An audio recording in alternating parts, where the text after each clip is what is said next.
I'm European, and I bought a Famicom. Okay, so if you clicked on this video, you know what the Famicom is. It's the Japanese version of the NES. And here in Europe, we do have the NES, but we have PAL games. Yeah, you know the ones. The ones that play too slow or too fast and have the black bars on the top and bottom. Yeah, those PAL games.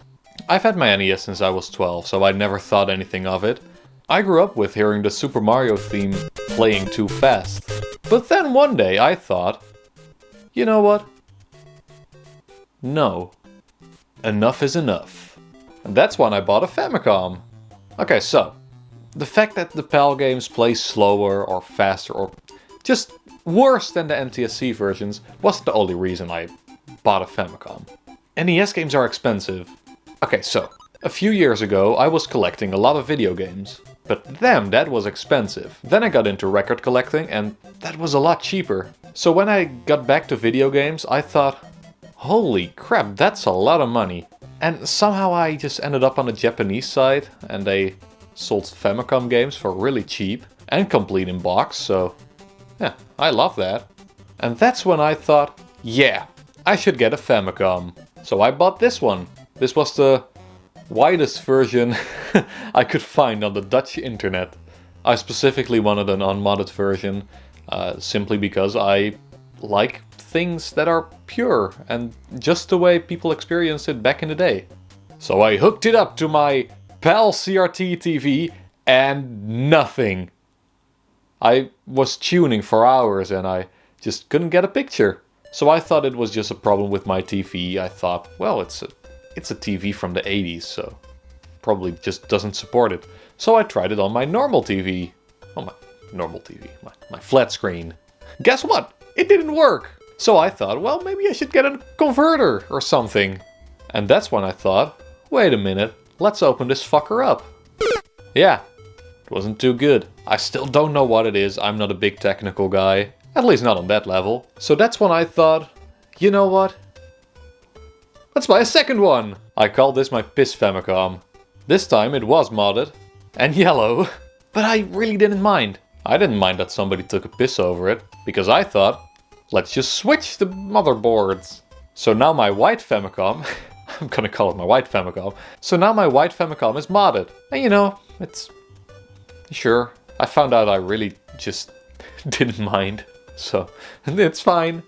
So I went back to my TV and I found out it doesn't have AV input, and that's pretty logical because it's an old TV. So that's when I bought a converter.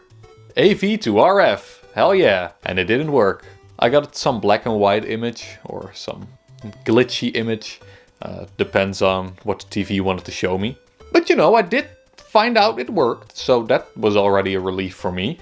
And then I thought, well, let's just plug it into my VCR. And guess what? It still didn't work. It still did the same thing. So then I thought, because I have my DVD player hooked up to my VCR, hooked up to my TV, hell yeah, I put it in my DVD player, turned on the DVD player, turned on the VCR, turned on the TV, and guess what? It worked! And it also works on my normal HD TV, and without any problems, just put it into my TV and done. So yeah, that was a lot of work. And a lot of money. But I didn't mind. My Famicom worked. And that's when I went back to that Japanese side. And I bought some boxed games. And just be honest, this looks a lot better than the US and European versions, right? And now let's get back to the money thing. Because I already see that you're thinking, wait a minute. But even if it's cheap on the Japanese website, isn't it still expensive to get it over to your house? Yeah, it kinda is.